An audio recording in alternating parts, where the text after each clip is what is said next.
Hello, everyone. A very good afternoon to everyone present here. I welcome you all on behalf of NATHEALTH. With immense pleasure, I'm here extending the warm welcome to all of you. Also, moving ahead to explain what Digital Health Connect will be, I'll call upon later Mr. Siddhartha, who is the Secretary General of NATHEALTH.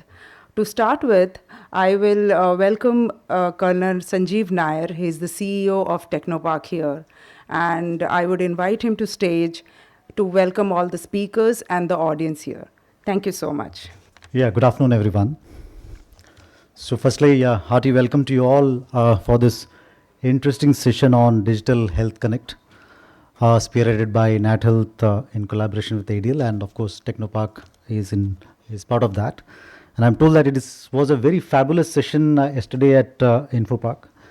So I'm expecting the same sort of interest, that will be generated out here even today.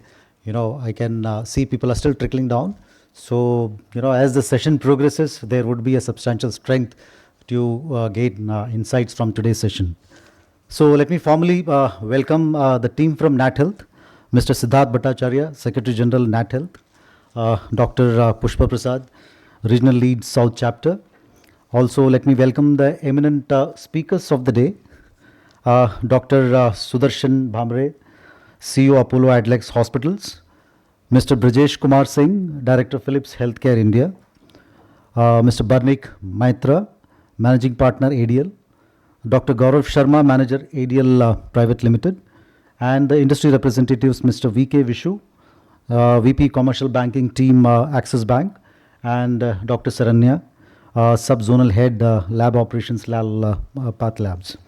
And along with that, I also want to welcome the complete Technopark fraternity also out here, because your presence today is going to make this as a more interactive session. So when we talk about the fourth industry revolution, it basically focuses on production and operation techniques, which is supposed to use digital technologies. So in a nutshell, it is supposed to add value to that. So similarly, even digital health technology is a pivotal pillar in delivering value-based care across the healthcare sector. So harnessing the power of digital technologies is essential for achieving universal health coverage. Since Kerala thinks digital, and many of our companies are actively involved in emerging technologies like AI, robotics, IoT, and all. So you'll certainly find umpteen use cases out here from the discussion that is going to pursue now. Even during my past stint in Defense Innovation Organization, where we used to handle a flagship program called as IDEX, which was Innovation for Defense Excellence. So it was like, we used to take challenges from armed forces, and then we used to, give it an outreach to get solutions from the startups. In that also, there were so many challenges related to, medical challenges, which used to come from armed forces, and they used to look for, solutions from the startups, where, more on, the enhancing the capability of that using digital technology. So that is, so this is one field which is a growing field. So this integration of technology and healthcare has, tremendous business prospects. I don't want to keep talking about that more now, because I know today there are eminent speakers today, and I don't want to come in between them. On that note, once again, thanks NatHealth and ADL for having thought of having this event conducted in Technopark for our IT fraternity. Now let me hand over the stage to Mr. Siddhartha Bhattacharya for setting the context for today's session. Over to you, Siddhartha. Thank you. So very warm good afternoon. Thank you, Colonel Nair, for your warm welcome to this symposium we are having on Digital Connect. I would like to start off by thanking all the companies who have come, the eminent speakers who are here. My job is to quickly make a connect into the agenda as to what is going to follow from here and why it's important. Let me start off talking a little bit about NatHealth. NatHealth is an apex industry federation. And what we have in NatHealth is the representative of the broad ecosystem which has to come together to deliver healthcare. Any of you would have imagined, you being in a hospital or you've gone to a doctor, right from the medicine that is prescribed, the tools which the doctor is using in the hospital, even the needle through which the injection is given, the person who is giving it. There are a lot of moving pieces and parts in healthcare, right? And NatHealth is an organization that incorporates or encapsulates many of those missing and moving parts because we are loyal to the ecosystem. And we particularly stand behind the quality conscious side of the ecosystem, the ones who are really looking at quality care and ensuring patient safety at the top of their mind. Now, in a way, we are not very unlike to Technopark. Technopark is a custodian or a facilitator of the broader ecosystem in IT. So are we in healthcare. And I think the agenda we have today really would open a very powerful dialogue where IT and healthcare together have to figure out this path towards digital health, right, which is an opportunity. So why is digital health important? And why are we talking about bringing these two very large ecosystems together?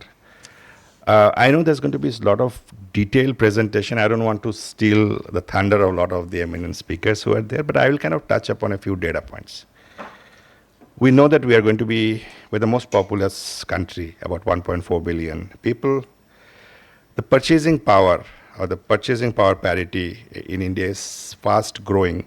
By 2026, roughly going to be, nearly 9 to 10% of the population will have about a per capita of 15,000 plus, income. 300 million senior citizens by 2050. Hospitals are not going to be the place where, old age is not a disease. It is something which requires a very different sort of an intervention for healthcare. And we are going to have, along with China, maybe close to 1 billion people in the next 20, 30 years. 5.8 million Indians die from NCD. 60% of all deaths now are from NCDs. 1 in 6 Indians have a risk of dying from NCDs before the average, life expectancy mark. You cannot cure a heart attack. I mean, you try to do it when you at the best of your ability. You have to predict it, and therein lies technologies, AI, algorithms.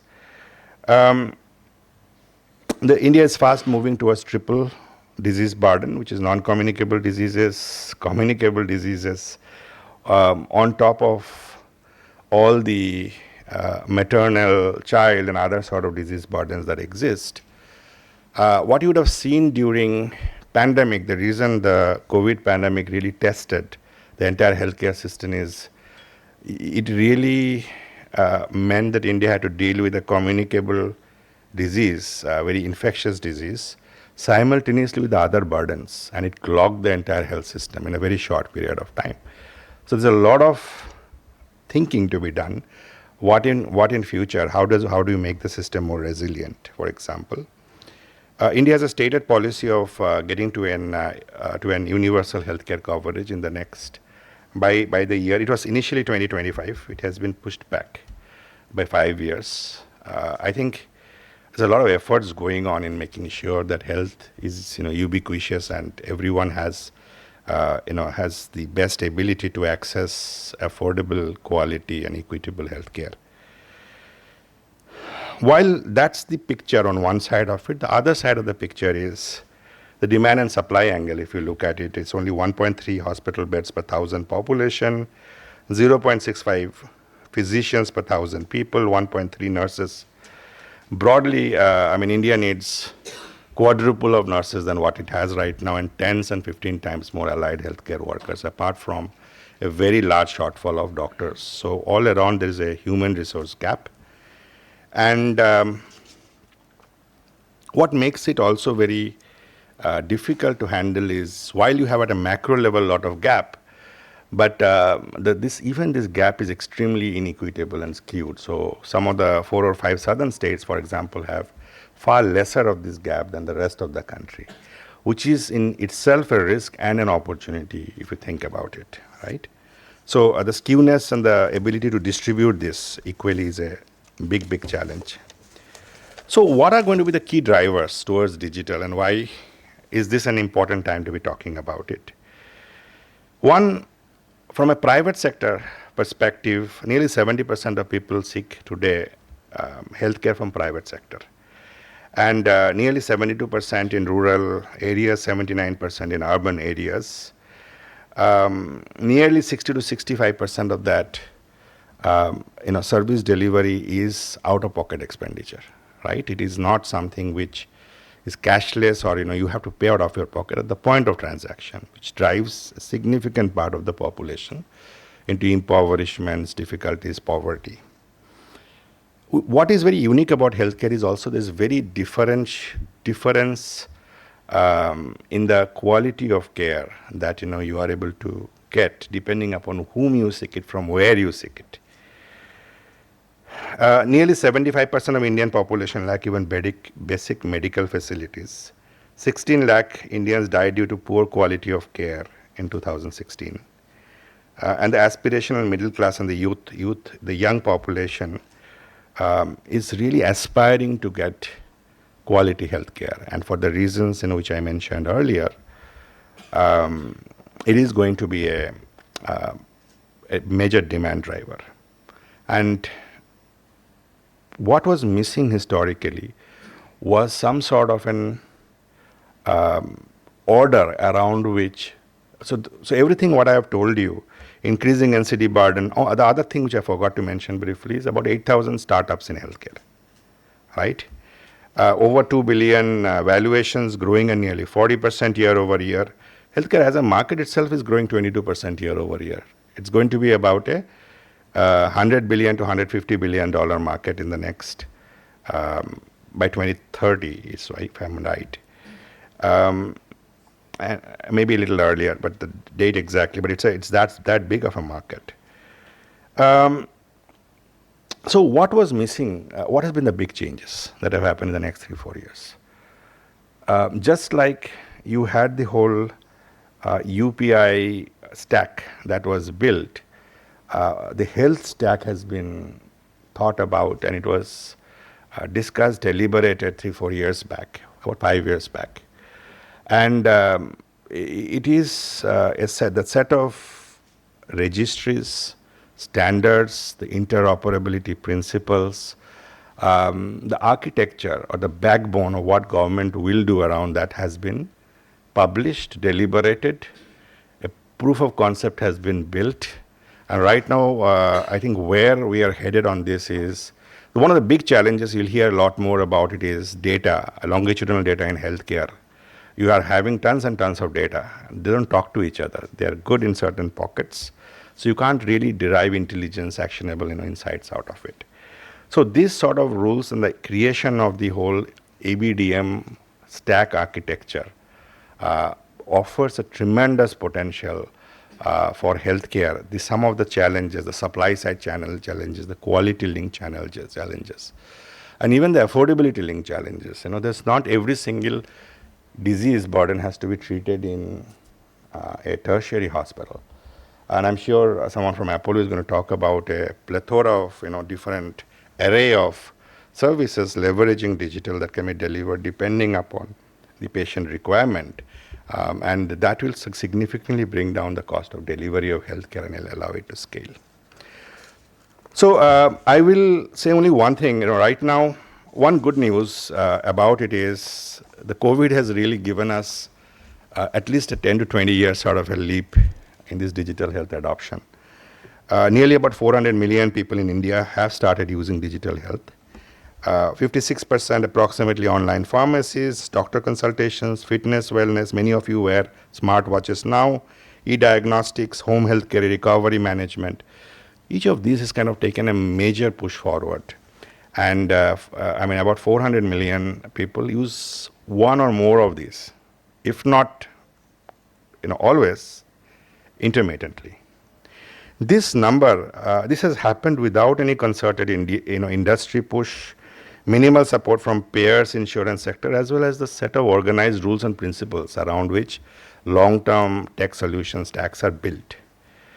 The good news here is we are going to be 1 billion people are going to use digital health in India, and this number would be many billions if India were to play this story right for the rest of the world.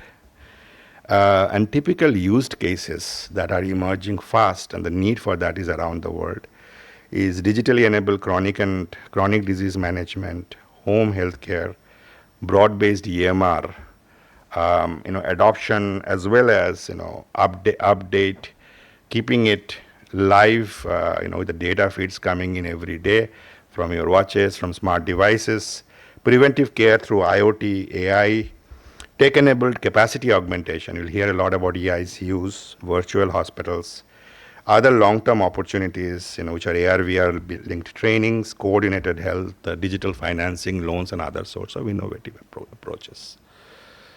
What this necessitates is a closer working relationship between the IT ecosystem with the healthcare ecosystem. And to that extent, we thought it would be a good idea, because Technopark is a renowned cluster for innovations for digital companies, startups, to talk a little bit about what the opportunities in healthcare lies and how we are able to galvanize the broader ecosystem to come and to work more cohesively in the road ahead. I think it's good for people, it's good for business, it's good for government, and it's good for, as a whole, in our aspiration in being a developed nation, where any investments into healthcare ultimately will have multiplier effect for the economy. With that words, I request Dr. Pushpa to take the agenda forward. Thank you for this opportunity. Thank you, Colonel Nair. Thank you, sir. That was an amazing way of explaining why we are here. Now that we know the reason behind this collaboration and what will be happening in next speeches, let me welcome Mr. Sudarshan Bhamre from Apollo Adlux Hospitals. He is the CEO and would give us some insights on this topic. Thank you so much, sir. Good afternoon, everyone. First of all, thank you, Healthcare Federation of India, for inviting me as a guest speaker. It's an honor to be here on behalf of Apollo Hospitals. I know post-lunch sessions are a little difficult, but I will try to make it interesting for you by sharing our own experiences and how we adopt digital health in our day-to-day operations of hospitals, and also overall technologies. We'll try to make it simpler for you. So before we get into a discussion, let's understand what is the importance of digital health, or what is the definition of digital health. So for that, I will ask one simple question. How do we ensure that we will have best lives ahead? Then many of you will say that having big houses, big cars means that I will lead the best lives. But yes, that is also true. But for that, what is important is to have healthy lives ahead. So how do we ensure that we will have healthy lives ahead? So to have healthy lives, it is equally important to get right information at the right time, so that that right care will be provided. And that is where, ladies and gentlemen, today digital health is playing significant amount of role in playing that necessary information to the individuals, so that they will get right information for their right care. So I come from a hospital background, so let me help you to understand how digital health is actually playing a significant amount of role in a patient care. So let's understand the patient journey first. So when I talk about the patient journey, the two areas, the HIS and EMR, are actually helping, or I will say HIS and EMR are actually acting as a backbone for any operation of a private hospital care. So today, patient visit hospital. Why the patient visit hospital? Patient visit hospital either for a wellness or for a illness. So I'll come to a wellness aspect a little bit later. Let's focus on the illness aspect first. So in today's tendency, so much of as easy access is there for the patient for the lot of information. So when he undergo through any illness, the first thing that he will try to do is he will go through the YouTube and Wikipedia and Google sources, and he will try to collect as many information as possible to understand the line of a treatment, to understand who is the right doctor to address his need, and also a hospital who will provide that qualitative care. So he will be very, very selective in choosing doctor as well as hospital. Once he will select that particular doctor, then he will enter into the hospital for a physical consultation. So during that consultation, the patient and the doctor interaction, what used to happen 15-20 years before is doctor will simply give a prescription on the notepad and then hand it over to a patient. Then sometime patient will avail that services in hospital, or sometime he will go out. So the quality parameter was getting compromised. But because of a digital health today, the doctor is able to collect all that information in that software, what we call it as a EMR. And that electronic medical records are actually helping doctors in looking after the patient care during the entire journey in the hospital and also during the follow-up journey. So for example, after consultation, the patient may need some services that includes radiology services, lab services, or pharmacy services. Again, earlier it used to be a manually driven, but now it is simply one click away from a patient, so that clinician really need to give a command to a radiology center by saying that so and so patient is coming for these services, and then the radiology will get alerted to receive that patient, and then appropriate care will be delivered, and then same scanning report will be sent it back to a consultation chamber, so that doctor can actually thoroughly he can do the assessment of that report and then decide the future course of action. So this is about the OP care. I am not getting into a very minute details like the registration and UHID generation. Everywhere the digital health is actually connected. So let me talk about now IP services. Few of the illnesses cannot be getting cured only simply with the medication. So for that, doctors will suggest to get admitted in a hospital. So generally we call it as the average length of a stay for any patient in a hospital for any major illness like TKR, CABG procedure is in the range of 3 to 5 days. So during the journey, all the facility services that we provide to our patients, that again are digitally connected. Then whether it's a housekeeping services, whether it's a F&B, whether it's a nursing care, everything is again one single click away from the patient and patient attender. So I'm not talking only about the clinical side. From non-clinical side also it is playing a huge role in elevating the overall service experience for the patient in hospital. So at last, when we talk about digital summary, that entire patient journey, the patient discharge summary when we call it, that discharge summary itself is getting generated with the help of HIS and then EMR as well. The discharge summary same is getting intimated to the insurance companies. If at all patient is covered under particular insurance, then the same information goes to the insurance company via digital platforms, and we also get an intimation that the patient is clear for so and so insurance and so amount. So that is how, if you see, end to end journey of a patient in a hospital today is covered by digitally. And that is where digital health is actually accelerating the entire patient care for us, clinically as well as non-clinically. So why our healthcare institution really need to adopt these digital health technologies? That questions very often come to our mind. That is because now the patient who are coming to us, the patient who are going to our clinicians, you want to enter into the hospital for wellness or illness, is so aware about all the services. So he expect that faster recovery. He expect that faster services from the hospital setup. And that is where today's world, healthcare institutions do not have a choice but respond to their need. And that is what we are doing today. We are responding to the need of individuals and patients who are coming to us, so that qualitative care cannot get compromised at any given time. Then the next topic that I want to discuss about is the e-commerce industry. Now e-commerce industry, I don't have to tell you, because I am sure all people who are sitting here are either ordering food through a Swiggy or getting some clothes from Flipkart or getting some technical gadgets from Amazon. So everybody is aware about how the e-commerce industry is working. But whoever thought that we can simply upload prescription and same medicines will get delivered to your doorstep within an hour time? And that is what today Apollo 24/7 or Tata 1mg, all these big giants are working on it and delivering on it. And all these expectations we are able to fulfill only because of that digital health connect. And this e-commerce industry is actually in accelerated space. As Mr. Siddhartha already mentioned about the 40 crore people, 400 million people have already adopted digital health technologies. Why it has happened? It was available before COVID also. Digital health technologies were available before COVID, and now the same technology is available after COVID. Then why is the difference? Difference is very, very simple. Before COVID, it was more like a luxury, more like a option, whether to go or whether not to go. But after COVID, it became a need, it became a necessity. So that is where entire digital health technologies or e-commerce industries are actually flourishing because of that need, because of that necessity, and it is in an exponential growth, and it will continue to grow in a similar way. We used to discuss very often 10-15 years before that whether e-commerce industry is a bubble or not, and we used to had a lot of debates on this discussion, and everybody used to have the opinion 50% will say it will sustain, 50% will say it will not sustain. But now after 15 years, I'm pretty sure every one of us will see the kind of a growth which is happening in all these digital health platforms or overall e-commerce industry is actually growing at a very exponential rate, and it will continue to grow in a similar way. So next topic that I want to talk about is a video consultations and telehealth.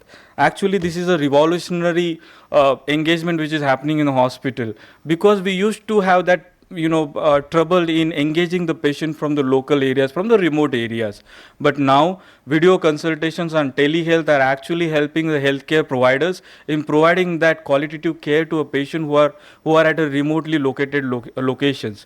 Now actually the patient at a remote village can have that expert opinion from a clinician who is sitting in Delhi, Mumbai, Bangalore, anywhere, and he can get that expert advice from him as a second opinion, first opinion, or as a followed opinion, and you don't have to all the way travel down to the particular city by spending so much of a money and get that assessment. That is only single click away, again through the video consultations as well as telehealth.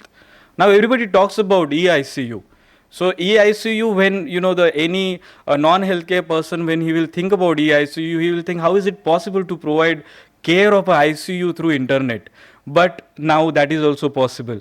Recently we have opted this EICU in one of our Apollo Hyderabad hospital, and how we have done it, I will just simply give you example. We have identified some local villages, and there one nursing home is there where we will fit this high-end resolution camera, which will help us in gathering all the necessary information in a command center. And this command center will be created in the hospital under the supervision of critical care team. So critical care team will monitor that, and then local physician who is available there on the site will also time to time, monthly, he will get a training, so that on the guidance of critical care team which is sitting in the command center can actually guide a physician who is located at that remote location. He will be providing a care to a patient, so that patient can get a care at his own village. He don't have to visit again the city, and that is where EICU is getting adopted. Recently we have adopted in the one hospital, and very soon our plan is to provide that qualitative health to a lot of people, lot of individuals. That is where our motto stands, touching lives.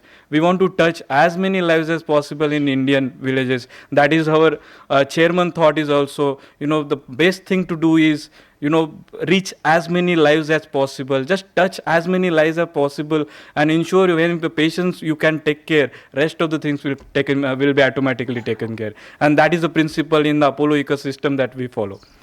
The next that I will talk about the wearable devices. I'm pretty sure that all of you must be having those wearable watches, digital watches.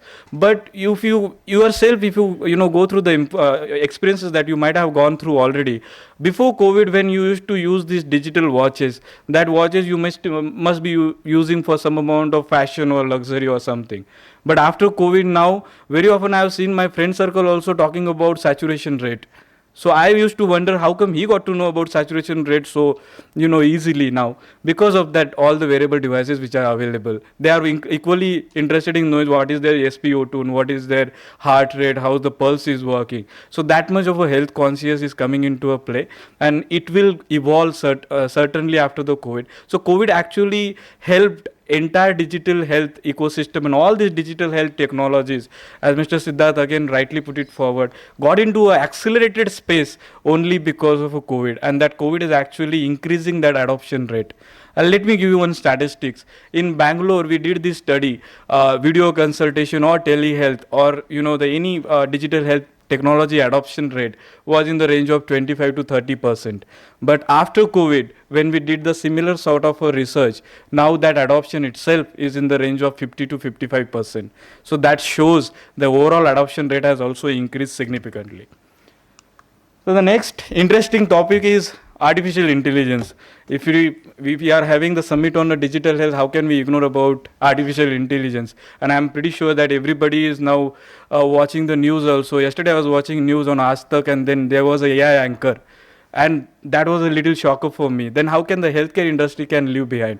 Healthcare industry is also trying to adopt the AI module as fast as possible, and it is already been adopted in the wellness sector. So wellness sector, the simple question comes, what is the meaning of a wellness sector? Wellness is nothing but apparently normal individual. When enter into the hospital, you enter for the normal health checkup. And again, previously it used to happen, the normal health checkup will happen, then radiology and diagnostic services will be provided. After that, the one consultant will have that particular consultation with him. If at all some care is required, the further care will be provided. But now, because of the AI backup, in ProHealth, which we have adopted recently, two years before, and that innovation also came after COVID. So after AI adoption, now we can actually calculate health risk assessment score. The data which is available through all the platforms, through all the diagnosis or radiology services, we will gather that data, and then AI will help us in calculating that health risk assessment score.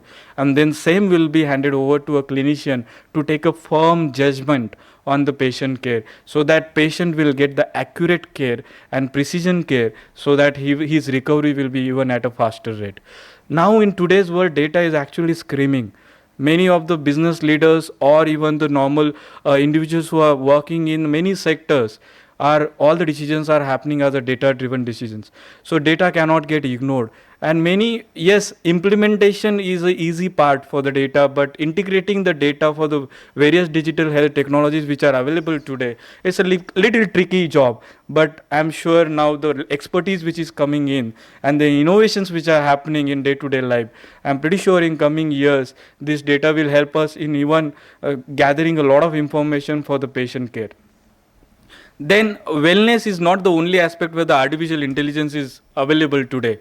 Artificial intelligence was adopted by illness aspect also. In the cardiac sciences, for example, now we are able to assess that cardiac health score. So cardiac risk assessment is happening with the help of an AI module, which is actually helping clinician is knowing that whether this patient will get a heart attack or not. So that much of accuracy is coming, and on that basis the care is provided, and this uncompromised care is only can be provided with the help of a digital health technologies. Then the next thing that I want to talk about is the robotic surgeries. Recently we adopted robotic surgeries Da Vinci Xi in our hospital in Apollo Adlux Kochi. So what was the need of this robotic surgery adoption? If you remember, again, the long back it used to happen, open surgeries were very common. Whenever you go and then talk to a surgeon, he will talk about open surgeries. Later on, again 10-15 years before, laparoscopic surgery took a front seat. And then everybody started talking about a laparoscopic surgery because they know it is a minimally invasive solution which is available, so that I don't have to expose my body to the OT environment, and then I will get the similar kind of a care but at a faster rate. That is where the laparoscopic surgeries took a front seat. Now robotic surgeries are coming into a play, which robotic are actually a console which is created for a surgeon. He can sit anywhere and operate on that particular patient by maintaining a lot of social distance from the patient, so that even the contamination or any kind of quality parameters will not get affected, and then patient recovery is even at a faster rate. Let me give you one example. Minimally gynae surgeries, which we call minimally invasive gynae surgeries for the hysterectomy, etc. This procedure used to take 1.5 hours and 2 hours for the laparoscopic surgeon to do it. But now that because of a technology of a robotic surgery, our own surgeon, Dr. Urmila, is performing that same surgery within an hour time. And then recovery is so fast, within the 2 to 3 days, the patient will be normal and sent back to a home. So that is where this technology is actually playing a role. But let's not forget, clinician or surgeon will always be in the front care. These are all the tools which are helping clinician in taking those firm decisions so that the patient care should not get compromised. Then the next thing I want to talk about is digital health tech and what are their advantages. The first is can be used anytime, anywhere, can reduce the travel, resulting in the benefits to the environment, can reach more people than face-to-face care. It's often cheaper because you don't have to travel all the way, and can empower to manage their own conditions. Then there are some limiting factors also for adoption of the digital health technologies, and those limiting factors are data security, data privacy, legacy systems, and difficulty in sharing patient data. So after all this discussion, I just want to leave you with one question, and that is 100% digital adoption is possible in a healthcare industry or not. In my opinion, it's too early for having that 100% digital adoption. The reason is because in our family always the grandparents and some uncles will be there who are very reluctant in adopting any good technology. Even in the mobile or the WhatsApp, they will seek the help of somebody in doing that. Even if my own father, still he do not believe in doing payment through the UPI modem, because he thinks that it is not that safe, or some sort of a confusion is there. So because of that confusion, healthcare also need to cater our services to this sort of people. So that balance always has to be maintained. For maintaining this balance, we always use the digital health technology for giving the support to our clinicians, and our clinicians will always be forefronting in delivering that care. But however, I am pretty sure that in coming years, digital health will again take the front seat, and towards that, every one of us are working. So thank you again for NATHEALTH, Federation of Healthcare, for inviting me here as a guest speaker. Looking forward to have expert advices from the expert opinions from many individuals who are sitting here. Thank you again. Thank you very much. Thank you, Mr. Bhamre. That was a wonderful way to know how digital adoption has changed the hospitals. Now that we know that, let's move ahead to know how medical devices and medtech have advanced through digital adoption. For that, I would welcome Mr. Brajesh Kumar Singh, Director, Philips India Pvt Ltd, on the dais, please. Thank you. Good afternoon, everyone. I am from Philips. In Philips, our vision is to touch 2.5 billion people every year by 2030. And when we have to touch too many people in a single year, only way we can do is by increasing the access of the healthcare. And that's why everything that we do, digital is at the core of it. And when we are talking about digital, right, India, as you heard other speakers, India, we are at transformation stage. We are not yet there. And any transformation needs inspiration, because it's not only about problem, but you should be inspired to solve that. And I found one very inspiring article in a Mint newspaper just few weeks back. This was like for all the startup and IT, right? Bangalore and Hyderabad, Chennai take all the limelight. And I came through this article which says that Trivandrum is the home to 3,500 startup. And this Technopark itself has more than 200 companies. So when we think of transformation, why not start from here? And I thank NATHEALTH that we are sitting here talking to IT community here, because when we are starting this transformation, of course, we need more and more forces to join. And our idea is to share what we do as a company to make you see what is possible in healthcare, right, from a limited view, and then you can partner with us. So, of course, when we talk of healthcare, it's a big opportunity in digital. And primarily because it's India, if you see, there are more than 30 crore people who are 50 plus. That means the coming decade, that will even grow. And we are diabetic capital of the world. We are chronic heart disease capital of the world. So we are already need a healthcare where you need to monitor, patient need to monitor himself continuously for a very long period of time. Also, we are also Mr. Siddhartha was highlighting, right? The India is also one of the country which has the least clinician to patient ratio. So overnight, of course, we cannot create that many clinicians, but what we can do, we can enable them so that they can treat more and more patient. We also have more than 90 crore people who have access to internet on the positive side. And that also means that there are people who have more access to information, who also want to have more control of their own health. And of course, with more and more people visiting hospitals and imaging centers, we need more efficiency. So these are the things that can be driven by higher digital adoption. Of course, we are starting on that journey. But if you look at digital, right, Mr. Sudarshan was mentioning that how we bank, how we order food, how we travel, many of things in our life has already been disrupted by digital. So while healthcare is a very technology intensive field, we are still just there at the beginning. But what gives us confidence is that more and more of healthcare leaders think that digital is the future. In fact, we did this survey of 3,000 leaders from 14 countries, including India. And what we found that more and more people feel, 68% leaders felt that virtual healthcare will have the biggest impact on the health. People feel that digital will enable the healthcare which is closer to the patient in the lower cost setting, less travel, less paper, is more sustainable. Sorry. It's also something which will help us achieve efficiency. We'll be able to reach more patients with less clinician, and also it will allow us to collaborate more with others, because once you have digital information, data sharing becomes easy, insight sharing becomes easier. Of course, when we say digital, first thing that comes to our mind is data, right? But that also has challenge. In fact, there was also one study by Bain and Company in 2020 where only 1% of healthcare leaders said that the leaders who did digital transformation, that they achieved the objective of digital transformation. Because when you think of digital and you think of data, that's the mistake. When you think of digital, you think of insight that you generate. And the insight can be clinical insight, which can come from different access point to patient, right? Whether at mobile, bedside, ICU, imaging, lab, or it can come from the operational insight, which is the data flow through the hospital, patient flow through the hospital.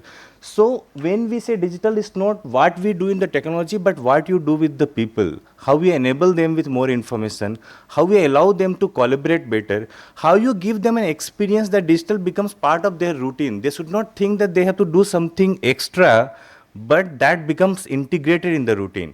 So it's about people, it's also about the system, process and culture. Technology is only the enabler.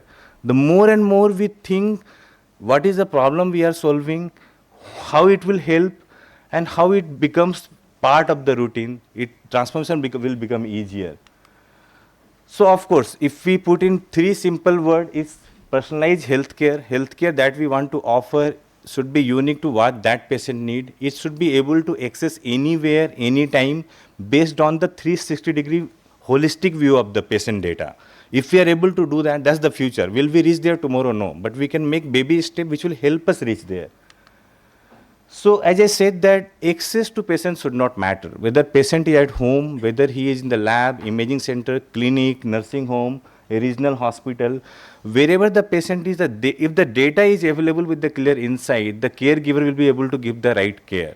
Whether it will happen by HIS, EMR, through the mobile data, but that's what digital is trying to achieve. Digital is trying to connect all these so that patient can access healthcare anytime, anywhere, at the lowest cost setting possible in the most efficient way. That's what we want to achieve. I already talked about this too, that in digital, data remains the key, but it's from data how you derive information and how you generate insight, that becomes the key.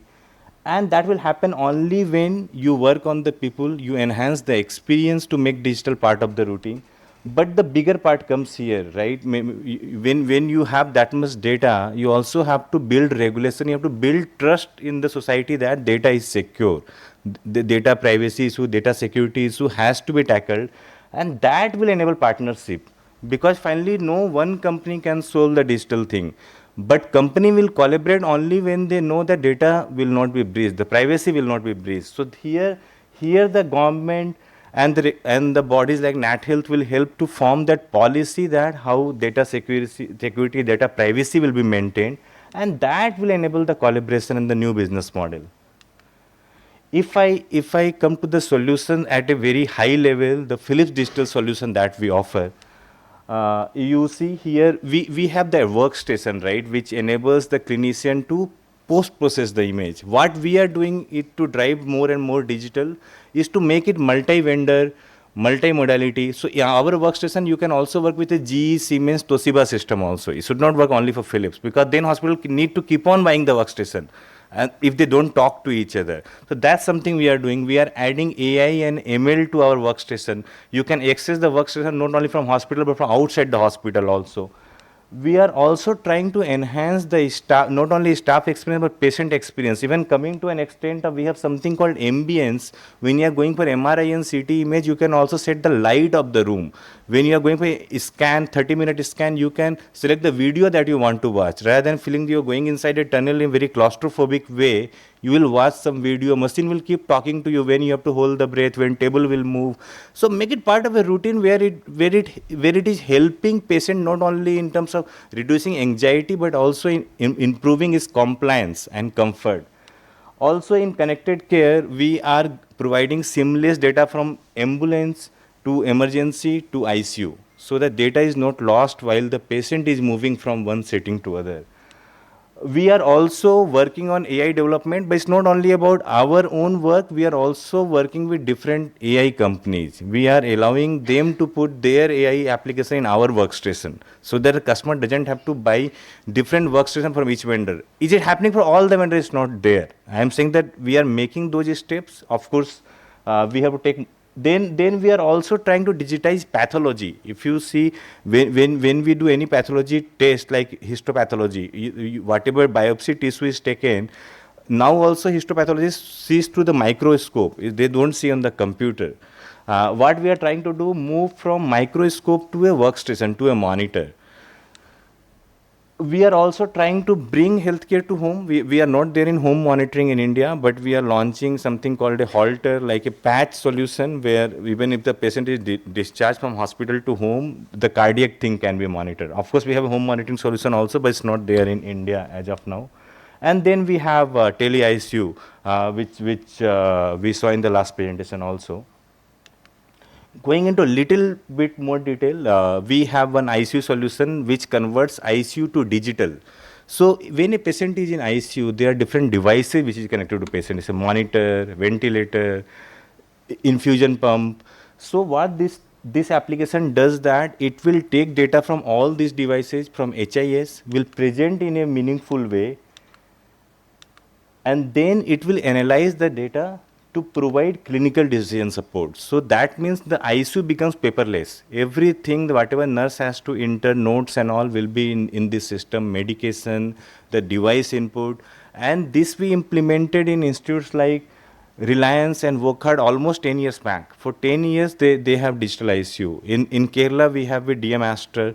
We also have in AIMS, PGI, but I accept that this kind of thing is still there at very top institute. We need to drive it more. Maybe we have to bring a new business model, maybe a different versions of the same solution, so that makes it more viable. So more and more institutes can go for digital ICU, but it's there already, and many of the institutes are using. When we digitize the ICU, we are also taking ICU to remote location, right? We saw the Apollo presentation. They talked about they have EICU in Apollo Hyderabad with Philips, and Apollo has tied up. But it's also about that you have a command center where intensivists are sitting, and then all the bedside caregivers are coordinating with the command center to provide the ICU. So it's enabling high quality ICU, round the clock 24/7 ICU, to bring it to a remote location. Then we also have something called solution early IntelliView Guardian. This gives the early warning score for patients who are in the ward or who are in step down unit, because they are not ICU, they are not regularly monitored, right? So with the spot check monitoring, it calculates the early warning score so that you can identify which are the patients whose health is deteriorating faster, and then you can intervene in the right time. I talked about workstation. I said that workstation, what we are doing is to make it multi-vendor, multi-modality. We are also trying to see that how you can scale it up better, how more and more users in different departments in the same hospital can have access to same patient data, same clinical application. But it's not only about different departments in the same hospital, it's also about a hospital group in different locations, and how can users work on the maybe same patient, and if not on the same patient, at least the same clinical data, you standardize how the way you treat the patient. So more than 100 concurrent users in different locations, in different different units of the hospital group can access the similar application on the same patient or different patient. So this is a scalable solution we have, and something similar we have in cardiac also. We can see from echo to ECG to CT MRI to cath lab, everything you can see, not even from hospital, you can just enter in a browser and can see entire patient history data, 5 year, 7 year, 8 year data, history timeline you can see from anywhere in the world. I talked about digital pathology, right? I said that we are moving from microscope to seeing the slides on the workstation, on the monitor. It doesn't mean that you are just moving from microscope to digital. Of course, when you digitize, you can also use AI on that, because now data is on the AI digital form, right? And AI has the biggest impact on the cancer, because cancer is the where you want to find the pattern. Then again, when you have data in digital form, getting second reference becomes very easy, which is very critical in a cancer patient. You don't need to transport your slide physically. You have a data and you can just share data on the cloud. So this again we have in multiple setups. We have in Apollo, we have Metropolis, Lal Path Lab. We have multiple setups where we have put digital pathology. At the end, as I said at the beginning, that it's about how you provide the personalized care in a connected, integrated way. Whatever we talk about, different equipment, different technology, different workstation, that's the idea. Of course, I talked about solutions where we are offering, but we are at a stage where enhancement in HIS, EMR, more and more we bring the digital workflow, right? And it's not only about bringing IT to hospital, bringing that work culture where digital helps them make better decision, better staff experience, better patient experience. I will request more and more of you to join in that, help hospitals and institutes become more and more digital. And I thank NatHealth for trying to build that ecosystem where all of us can work together to drive digital adoption in the country. Thank you. Thank you, Mr. Singh. Now we know that medtech devices have gone from where to where. So once we started with the provider's perspective, now we know medical devices. Next in line, we have Dr. Saranya Mohan from Lal Path Labs. She is the subzonal head of lab operations. She's here with us to share her perspective on digital transformation in labs. Thank you. Good afternoon all. I'm Dr. Sharanya. I take care of lab operations in Dr. Lal Path Labs for Tamil Nadu and Kerala. So I don't have a PPT with me. So I'll keep it very short and I'll, make it as interesting as possible, because post lunch and I can see everybody drooping. So Dr. Lal Path Labs, we are 70 plus in the industry of diagnostic testing. And we have around 423 labs as of today, right from Jammu to Tirunelveli, which is the southernmost point of India, and right from Rann of Kutch to Shillong and Silchar. And we have 4 reference labs also in Delhi, Mumbai, Kolkata and Bangalore. So that takes care of all the zones. So I'll keep it very minimal, and I'll tell you what we are doing in Lal Path Labs. As in the digital front. So before that, I'll thank NatHealth for inviting me to address a group of IT people. Imagine I don't have any connection with IT people. I'm entering into an IT park. This is the second time. Yesterday I went to Info Park and this is Technopark for the second time. So I have only addressed the doctors so far, and it is my first time addressing IT people. So conventionally, why do you do a blood test? So we do blood tests when a doctor prescribes something, or when you want to monitor yourself, when you are on a medication or something.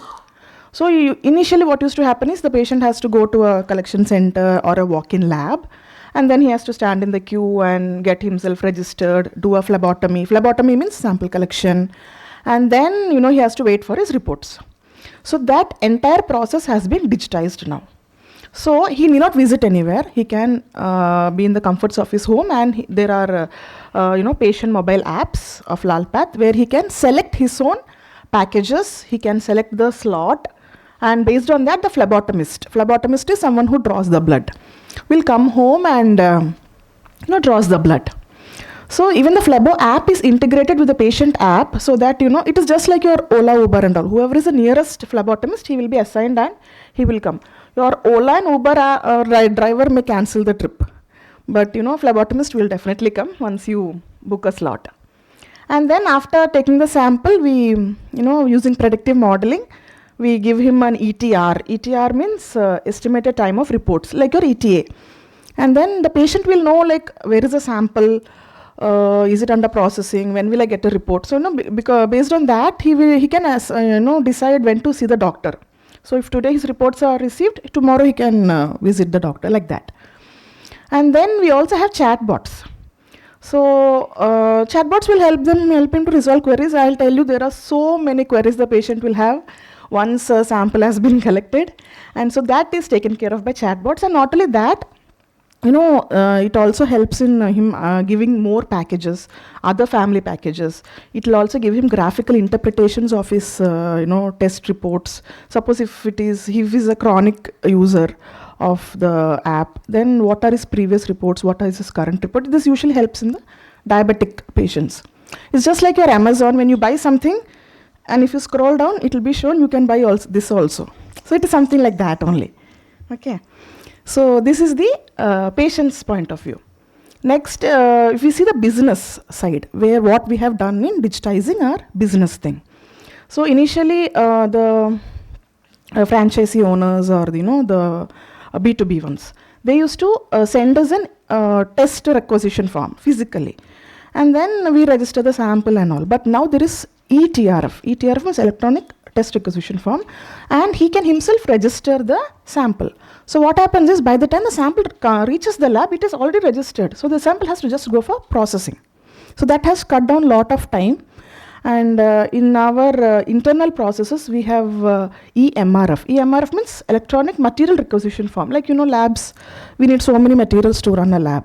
So initially we used to indent and get the material. Sometimes we will not get the material, sometimes we forget to indent. So all such issues are taken care of now, and the system itself will give us a auto indent based on the monthly average consumption, and that takes care of all the manual errors and all the expired and the near expired items. And then if you see the logistics part, so earlier what we used to have is the logistics person used to not bring the sample, forget to bring the sample, or bring it, morning samples used to come in the afternoon and all. But even we have digitized even that also. Now everything is QR coded and scanned, and the lab will know what sample has been collected where and when it has to reach. So the lab can follow up with the logistics person, and in that way the delayed samples and the missing samples have been tackled. And then if you see the analytical part, so what we have done digitization in our analytical part is the sample accessioning, the transfer of results, validation, everything is digitized now. Like the machines are integrated into our LIS. LIS is nothing but Lab Information Management System, or we call it as LIS. So what happens is the results are directly transferred from the machine to the validation portal. For a simple example I'll give you. Suppose if a creatinine is 0.5 for a patient, which is very normal, and the technician types 5, which is very high. That kind of error can be minimized. And then like Philips was saying that we use digital histopath. Yes, we are using digital histopath. I just have to now finish the session, go and open my laptop and open the software and finish my reporting of the slides. Actually, I haven't seen the slides. Slides are in Delhi. They are scanned and sent to me here. So that has made our life easy. So to be short, actually, this digital strategy has been entirely backed up by the latest leading technology, and this helps in giving a 360-degree view for the patient, partner, as well as for the data. So that there is complete transparency in the day-to-day transactions, quality, and compliance trainings. So that's it. I kept it very brief, and I didn't want to go into the minute details. And thank you, NATHEALTH, once again. And thank you for your patience. Have a nice day. Thank you, Dr. Saranya, for sharing your thoughts on this. Who would have thought that lab operations will be compared with Amazon and Ola, Uber, and whatnot? But yeah, thanks to digitization and the technology that we are here doing this.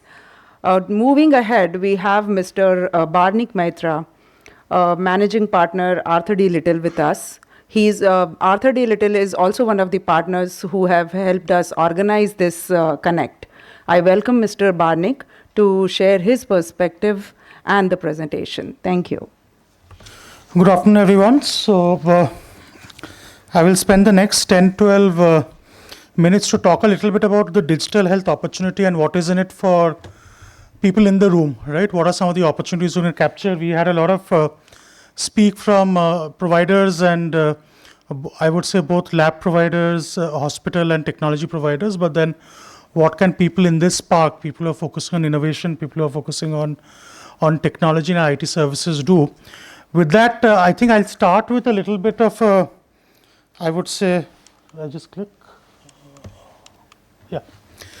So what I'll do today is start with what I would say is a reality check on where we are, right? We hear a lot of things which people talk about in nice presentations, but the current state of digital health adoption in India is quite abysmal, and I'll talk about what's the real status and who's doing what.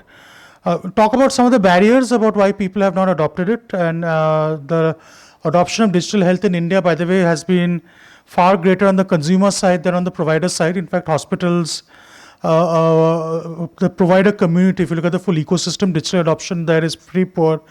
So we'll try to understand some of the root causes. We'll then talk about a little bit of the opportunity canvas, right? Because for us, if it's a challenge, it should be an opportunity for players sitting in the room to offer new innovative solutions and what some of those solutions could look like, and then how do you capture them. So let's start with a very interesting graph. Where should I point? Figure it out, yeah. So as Siddhartha had mentioned, COVID was a big push towards digital health. If you look at some of the big services which are now being used by consumers, right, which is people like us, right, online pharmacies, some kind of digital health record, right, and an online record. Again, I wouldn't go so far to call them electronic medical record, because that's actually a full structured way to do it. I think in India, we start beginning to see some kind of health records, particularly blood tests and all of that coming to us. There is online physical consultations, there is home health management and e-diagnostics. If you put all of this together, I think we currently have at least 400 to 450 million Indians who have used some form of digital solutions. Now this is interesting because this has happened despite the fact that a lot of the digital healthcare facilities we access have not digitized. So it's been the consumer who's been at the forefront of adoption. And if the current rate of adoption goes, we will see at least 1 billion digital health users in India by 2030. So the news from the consumer side is positive. There's a lot of awareness and willingness to try digital solutions. And when we did this survey, this is based on survey we've done over now 1,200 patients across tier 1, tier 2, tier 3 cities. I think in tier 2, tier 3 cities, I think the propensity and the eagerness to use digital solutions is quite similar to tier 1 cities. So this is not a India phenomenon. I think digital health is also a very Bharat or a tier 2, tier 3 rural India phenomenon. And that's not very surprising given the lack of access to quality healthcare, I would say infrastructure beyond a few tier 1 cities. Now, one of the big things which has happened is that the government has also made digital health a big priority, and there's something which is called Ayushman Bharat Digital Mission. In the survey, we also checked as to what the awareness of that is, and we were quite pleasantly surprised that nearly 72% of the people we surveyed were aware of this new Aabha ID, which is actually quite good. In fact, if you look at today's dashboard, I think there are nearly if you look at the 1.54 billion Indians, nearly 350 million Indians have already got an Aabha ID. So it means that there is fast adoption and awareness of Aabha ID. People understand that digital health records are key and useful for them and their family, and we asked them why. They said, listen, if all our digital records are digitized, then we can move from doctor to doctor, we can go to other facilities. We are not tied to always keeping paper copies with us, and it's a huge hassle unless you have the full stack available. And by the way, the promise of Aabha along with DigiLocker is to actually enable every citizen of India to not only have their health records digitized, but also control who has access to those health records. So you can control today that, listen, I got the test done at Apollo and I want the clinician in Apollo to have access. Tomorrow, if I want to go to another hospital, I just change the access and I have that clinician have access to it. So again, that's the entire spirit. But again, the big challenge, as in India, only 10% are willing to pay for this service. So again, there is a huge market gap where the government may need to step in and subsidize this, because again, if you have patient records, they need to be stored. There are storage costs. Right now, there is no monetization model for DigiLocker. For people who are using DigiLocker, I use it. They don't charge us. It's a free service right now. But once you start storing ultrasonographies and MRIs, the storage costs become much higher and someone needs to pay for it. As we did this exercise, we also wanted to look at the provider landscape to see what the entire maturity of digital adoption was. And we created a scale. It's a simple scale from 0 to 10. 10 is defined as the highest end, where people not only have all the kind of digital tools, which for us is electronic medical records, which means HIS, hospital information systems, but also overlaid that with AI and other tools. That's number 10. Number 9 is where hospitals are around the world. Most of them are. They have HISs, they have electronic medical records, and then somewhere in the middle, people who have created basic tools. We wanted to create this framework so that we can actually compare the full Indian ecosystem on maturity. And what you see is that we went across the board and we found that maturity is quite low, which is not surprising. If you look at smaller labs, smaller diagnostics, smaller hospitals, they actually scored closer to 2 on 10 or 3 on 10. Even some of the large branded hospitals at best get to 7 or 8 on 10. As I said, right, for example, a lot of large hospitals are also quite early in their EMR journey. It is not what they present today as EMR is not the full scope and scale of EMR. So across the board, we saw that there is a lot of lack of digital maturity amongst providers. And for us, the big bottleneck for India being fully embracing digital health is the adoption of digital solutions by the provider community. And right now, this is what's actually holding everything back. We also looked at ABDM, because ABDM is another digital stack offered by the government. And if you looked at it, one of the most interesting stats we saw was that the public healthcare system has been far more proactive in adopting ABDM healthcare. So if you look at the adoption rate in public sector is pretty much close to 70 to 100% across various use cases, whereas for private sector, the use cases are dismal. Now, again, there are lots of initiatives the government is running. They are trying to create multi-platform ABHA creation so that it's easy to create ABHA. Even if you walk to a private hospital, you can create ABHA there. There is an entire incentive scheme called Digital Health Incentive Scheme, which has been launched to incentivize public or private hospitals to create ABHA IDs and also do record linking. And finally, there's a health claims platform which is being created to ensure there is far more patients who come under health coverage. So again, government is doing a lot, but again, from private industry, the reception for ABDM has been lukewarm, and we'll get into some of the reasons for that. Now, if you look at what's happening in private, right, and we spoke about this, right, most hospitals usually have 1 or 2 use cases digitized. It's usually a patient registration and maybe some sort of diagnostics which get digitized. But once you go down to the full stack, including electronic medical records, less than 7% of hospitals have the full stack. Now, the problem again is multifold. I think people realize that there is value.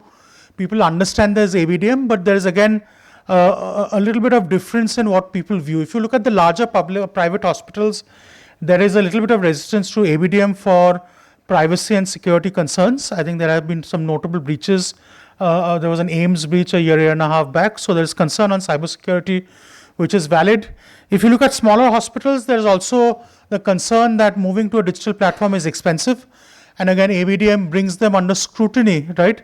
Where suddenly records get digitized and they're not very comfortable running formal systems and processes. So that creates some pushback. So again, there are different reasons why different players have not adopted ABDM. The larger players are reticent because of privacy and cybersecurity concerns. The smaller players don't see the benefit, don't see the economics. We did a simple analysis, and I'll not go through the analysis in detail, but we looked at the capex you need to spend to digitize and the benefit you see in terms of the bottom line. I think across the board, the payback is pretty quick. It's within 12 to 18 months. And one of the most interesting things is instead of using legacy systems, if you actually use cloud-based SaaS solutions, the solutions are cheaper, the payback is faster, and that's where the role of innovators and technologists are to not use legacy-built solutions, but to create the next generation of cloud-based, SaaS-based HIS, EMR solutions, which can be adopted at scale via the ABDM stack, right, by smaller players. So again, across the board, and this analysis, you can download this report I'm reading from, actually is a public report which we published along with NATHEALTH. It's on the NATHEALTH website. You will find that for every category, we've calculated the percentage of revenue which CapEx you need to spend, but more importantly, the benefit to the bottom line. And you'll see the ratio of the benefit to CapEx is actually quite high, and the paybacks are pretty soon, often within less than a year. So if you step back, what does this mean, right, for digital health adoption in India, right? One, we firmly believe that the path forward for India is not to adopt legacy software, not to adopt on-prem software, but to move towards cloud-based solutions. We also believe that one of the, I would say, important catalysts for adoption of digital health will be ABDM. So if you're building solutions, I think they should be ABDM compliant and they should work with ABDM systems.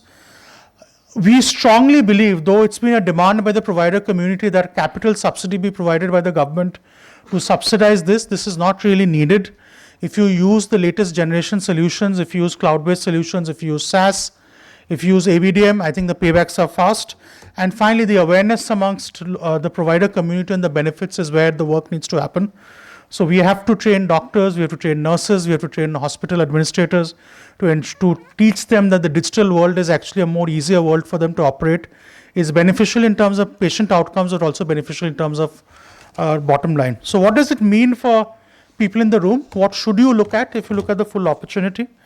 Again, I haven't put a sizing here, but I estimate that this entire healthcare adoption will be a $4 to $5 billion software opportunity at least. And the math is quite easy to calculate. If today we are spending around 2% of GDP on healthcare, that creates a $60 billion industry.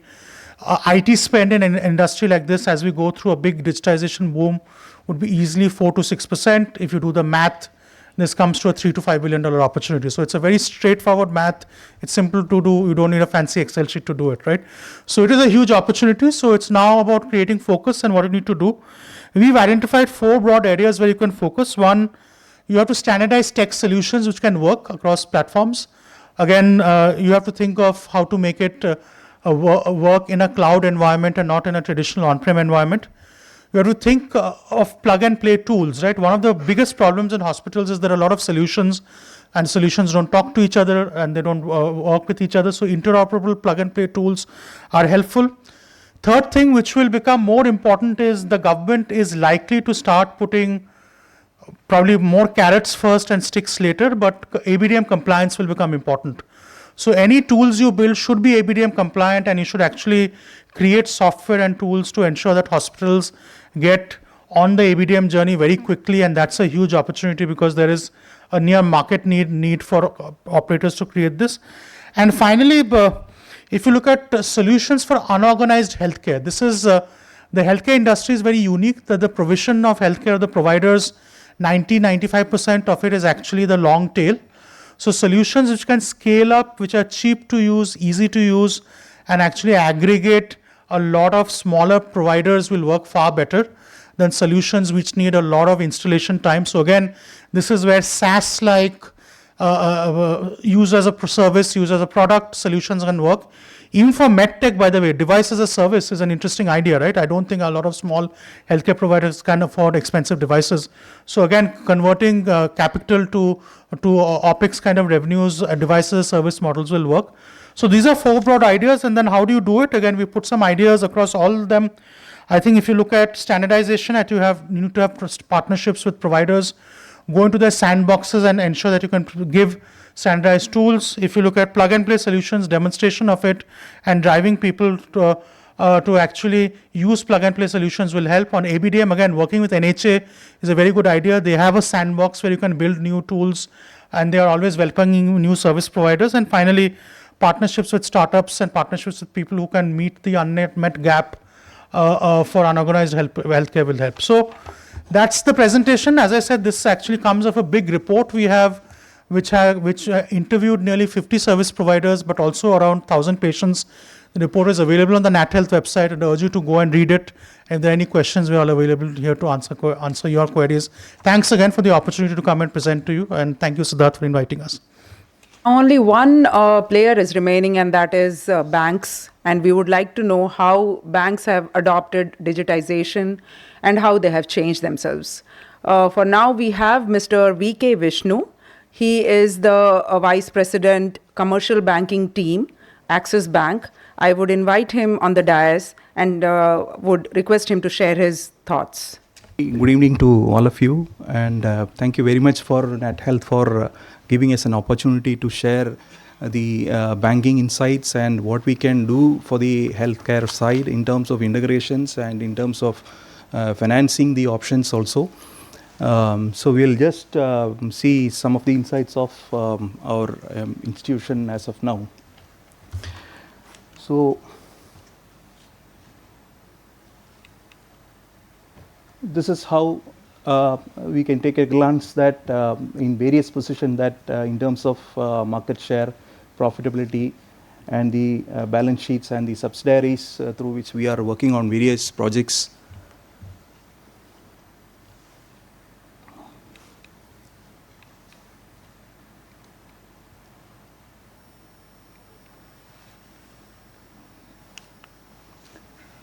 And these are some of the technology side wherein we are positioned now. We can see that 38% increase in new apps that is adopting under cloud, 96% CIS benchmark, then process, then applications, and so many other things, that is architecture and security.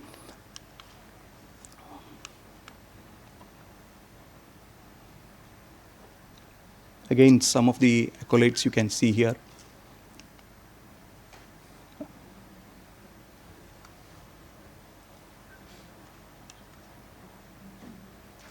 Some of the stats on the UPI payments and solutions here. So here we have all heard the importance of what is the healthcare that is presently going on. We heard the investments that is required, which is elaborated by the CEO of Adlex Hospital, and certainly by Bhattacharya sir on the industry growth. That is, the healthcare is growing at 22% growth on a year-on-year. So what does that mean? Is that whoever is associated with this segment will also grow at 22% is what we understand. So that this is and also the labs, Dr. Sharanya has also brought us something which is very important, where the precision, the importance of precision, where the philosophy of the average philosophy will not work here.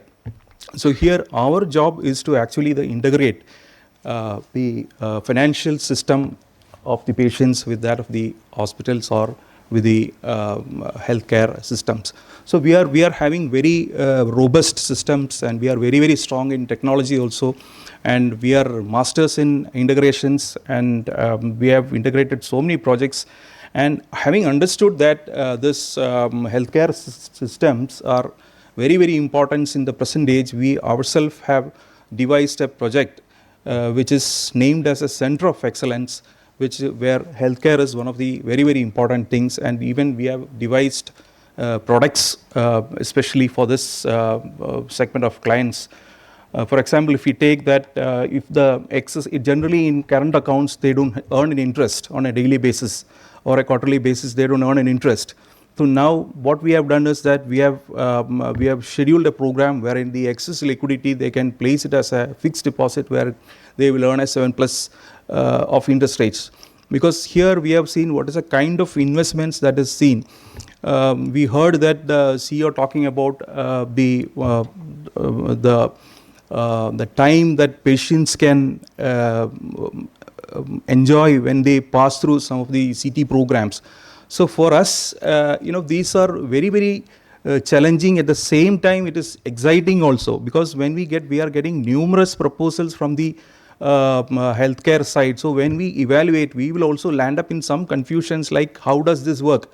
If some robotic surgeries are going to be performed, what would be the outcome? So what would be the patient's feedback, or how many of them would be accepting it? But these are all very, very strong challenges for us to take a credit call, but still we are doing it. The only reason is that what sir told was that the industry is growing at 22% or 24%, and we will have to also equally stand with the industry in terms of, because any projects, there is a proportion that is debt and equity, which is coming into finance project, wherein the equity would be the stakeholders portion, that is the promoters contribution, and debt will be certainly our portion, that is to be financed by the bank. So we also have the responsibility of partnering this important area of social interest also.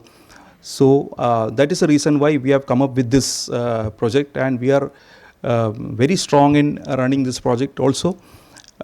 Second thing, that the integration side also, we are having a very strong technology based team to support all these requirements. Thank you very much. Thank you, Mr. Vishnu. Moving ahead, now I would invite Dr. Gaurav Sharma to share the concluding remarks and open the stage for the questions ahead.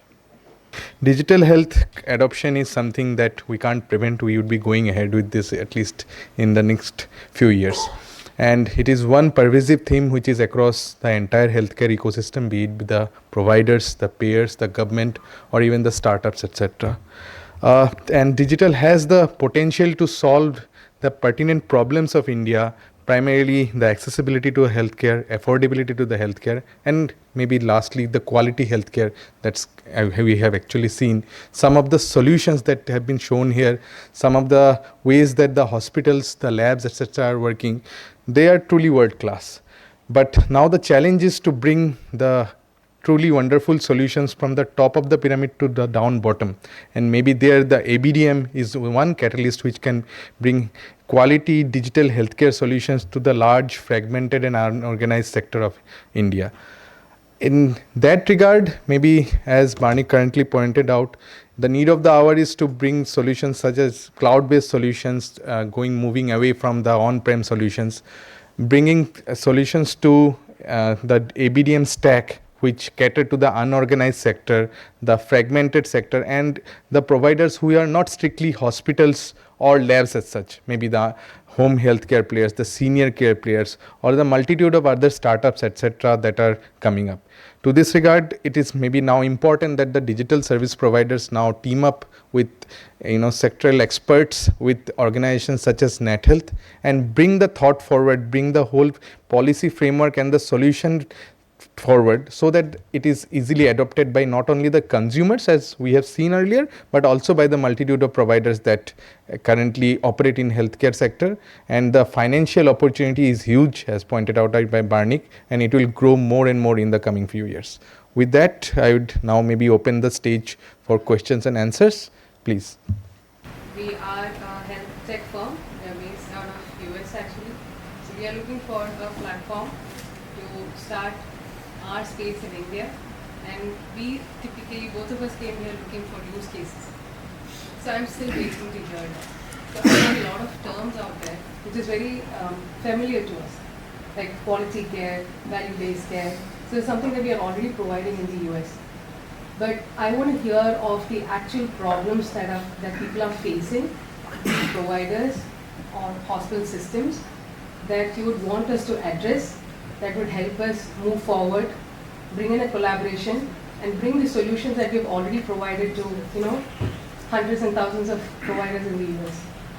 The place for you to visit would be the NATHEALTH website, and look at the publications. We'll at least have 50+ publications in the last 4-5 years or so. It talks about different reasons. I mean, what NATHEALTH does is, if you're trying to acquire knowledge or insight. These are all publications prepared by people who work day-to-day business. And they are talking about opportunities, ecosystem challenges, requirements for them to scale, serve the customers better. It covers delivery, financing, governance, policy, regulations, covers hospital supply chains, covers home care, senior care, financing, digital adoptions, capacity building, all the different gamuts of it. Pick your choose, and you're more than welcome to be a part of NATHEALTH, any of you who are here, and probably connect with most of the ecosystem which already exists in smaller groups, discuss, and we'll be very happy to find ways for you to kind of be a broader community, which is actually doing a lot of this thinking in terms of where it should be. Thank you so much. Of healthcare or technology, digital health in India, we're speaking about numbers being really low. And when I look at per capita income or how people would, want to come into adopting digital health, is there anything that the government is doing to help people adopt better? Because I see that the purchase part is essentially now with patients as well. So when we try to speak to different hospitals to understand, what drives you towards making a better quality decision for patients. The one thing that I think most of the hospitals said is in the US probably it is more driven towards insurance and claims, but in India the purchase power is still with the patients and they are more driven towards particular physicians. So what are we doing in terms of the government, or how are we standardizing in such a way that purchase power slowly, it's not the driving factor towards digital health? How do we help people make it so easier more to adopt or come forward and feel like it's okay to be part of the digital system? What awareness are we doing amongst people? In fact, in India, whenever a digital solution has been offered to a patient, they've adopted it. There is no country in the world which has adopted e-pharmacies like India has adopted. Why? Because someone came and created the solution at scale and patients adopted it. The challenge is more in the mindset of the providers to believe that it's a worthwhile investment for them. And it's not just a money thing, but it's also the fact that you need to bring the clinicians, the doctors, the nurses along with you. So for me, the work, I believe, does not need to happen on patients. Patients, if they are provided a good solution, which is effective, which works, they will adopt it. There needs to be a lot of work on the provider ecosystem for them to be digitally aware and for them to be digitally mature. So in India, it's not really demand but supply which will drive digital health adoption, which is why even answering Siddharth's question, I think you should figure out what your strategy is, who you are going after. If you are going after larger hospitals, you should go and start engaging with them. They all have digital transformation programs which need acceleration. If you're looking at smaller ecosystems, then the products which are needed are still fundamental. You need to have a cheap HIS solution, a cheap LIMS solution. A lot of labs in India, which is 80% of the lab capacity, do not use LIMS. 80% of the hospital capacity in India, which is a long tail, do not use HIS. So some of those basic solutions are needed, and then work with National Health Authority to brainstorm what solutions can be driven. So again, as Siddharth mentioned, there are many ways you can engage with the ecosystem. But again, I think unlike in the US where it is the patient who determines, here the patient is ready. It's actually the provider ecosystem which hasn't made the full leap forward to digital health. I think because like you said, the patient is ready to adopt. So, giving them a device, and we worked with Philips in the past, with Respironics in the past. So, if you give them a device, I think they'll be ready to adopt.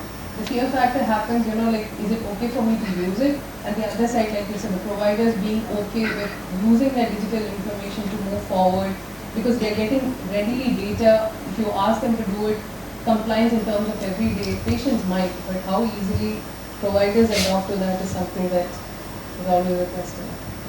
It is much more, the consumer is a lot, and because of this population, because you're comparing it with the West, it becomes time constrained to the provider, and they want to finish up fast.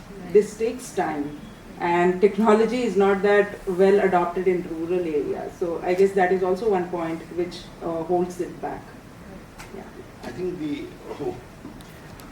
this quintessential question, will consumer behaviors change first or devices will be introduced first, right? It is going to And for those of you who want to check the newspaper today, is chicken and egg, which came first? The egg comes or chicken comes? That finally has been resolved. So I'm hoping this also gets resolved.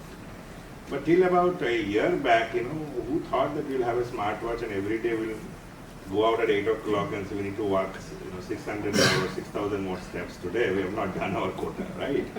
It didn't happen. Our behavior, often devices come first and behavior shifts over time. I think we're seeing an enormous opportunity right now where not all the behaviors we want is there, but I think a lot of the transformations is not happening. Within the next 3-4 years is going to start shifting the behavior. You just have to be ready. So we currently are serving, our solutions are HIS, also we provide LIS. And the biggest challenge that we see in adoption of HIS is that doctors are not ready to enter the EMR. So that's where everything, all the digitization, that particular gap, I think doctor can say. Because usually when we talk to the decision makers, they always say that, okay, we just want to have the 100% digitization. And it works with inventory, it works with pharmacy, lab, everything it happens, but it fails there when the core, that is the EMR entry happens. So that's where this becomes a complete challenge for us also. And finally, whatever we promised that we could deliver to them, that doesn't happen. And finally, the patient is not getting and patients are ready also. And even these days, with the adoption of, usually even if it's a small lab who doesn't have a proper LIS, they are ready to share the reports or even the photo of that report to the patient's WhatsApp. But the problem is that the hospitals, they doesn't share the medical records. And what I feel interacting with a lot of my customers, even with the ABDM adoption, because I was there with the NHA meetings and all, and they are ready to incentivize, they are ready to give money for each and every record or even the transaction. But the problem is that the hospitals want, or even the doctors want that patient to be held with them, and they don't want the patient to access his critical data so that they fear that they may lose the patient. So this is, I think, a behavior change or even the information, rather than from the patient side, the providers, and not even the providers, the doctors themselves has to step forward and willingly they just need to, and even in US and all, the transcription, the slang, the text to speech to text and everything works in EMR, but here even when we take the small state of Kerala over, even the same Malayalam, sometimes if it is spoken in the northern region, the southern people doesn't understand. So that's where I think the challenges and the NATHEALTH need to step in and make our life a bit easy for these type of adoption. We are as much, we are the sum total of all of you. And if you want a certain change to, like Gandhi said, be the change you want to see.